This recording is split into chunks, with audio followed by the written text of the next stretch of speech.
My name is Rafael Lovato Jr. I got my black belt in 2004, shortly after I turned 21 years old. At that time, I think I was the youngest American up to that point that had received a black belt. My father, he is also a black belt. He received his black belt a year before I did. We became the first American father and son Jiu-Jitsu black belts, and I was able to make a lot of history for Americans in Brazilian Jiu-Jitsu. I was the first American to win the Europeans, the Pan Ams, the Brasileiro, and the second American to win the World Championships. And I did it all in the same year, so I was the first person to ever Grand Slam, what they call it, when you win all four of the major tournaments. So I come from a whole nother era. I remember when seeing an American blue belt was kind of already a big deal. It was just a totally different time then, but the Brazilians really had a big mystique around them because very few of them lived in the US. The very first time I went to Brazil was 1999. I had just turned 16 years old. At that time, if you wanted to get as good as possible, that was the thing to do. I went every year consecutively for the World Championships.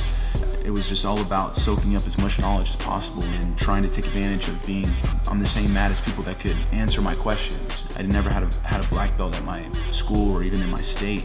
So it was a lot of like gathering knowledge and then going home and drilling and working on it, showing my father everything I learned. Whatever questions we had, I would write it all down and take it there, get answers, write down the answers, and then go back home, show my dad what I learned.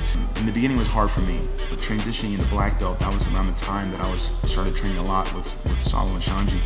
And Saulo really opened my eyes to the mental game. He would talk to me about it and tell me how I should think, how I should feel, taught me how to be confident. I would hear what he would tell me and soak that up, and then I learned a lot from watching Xande compete, because we competed a lot together.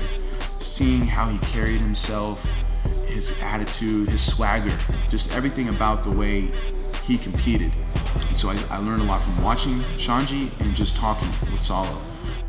In the end, what I learned, what I figured out, is that it's all about confidence. It's all about confidence. If you have any doubt, if you think that there's any way that something could go wrong, it's very likely it will play out that way. And so going into the black belt division and starting to compete against the guys that I'd watched and studied and put that kind of mystique around, after living in Oklahoma and not having that access to them and only getting to see them in Brazil once a year and all that sort of stuff, and next thing you know I'm competing against them, it was hard, it was very hard. Fortunately, Saulo and Xande, they gave me a lot of confidence.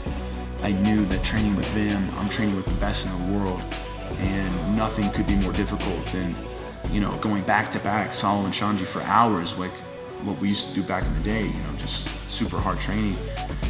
It was all learning. I was learning and growing, and my confidence kept building, and I started to find my place in the black belt division. And it took me a few years before everything really clicked, and then into 2007, I had the most amazing year ever, and I won the Europeans.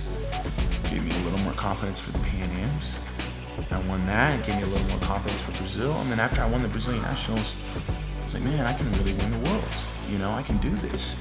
And then it happened, Sensei Saulo was definitely a huge factor. He really helped me understand what it meant to be a champion, because I didn't understand all of that. I knew I wanted to be a champion, but I didn't know what that meant.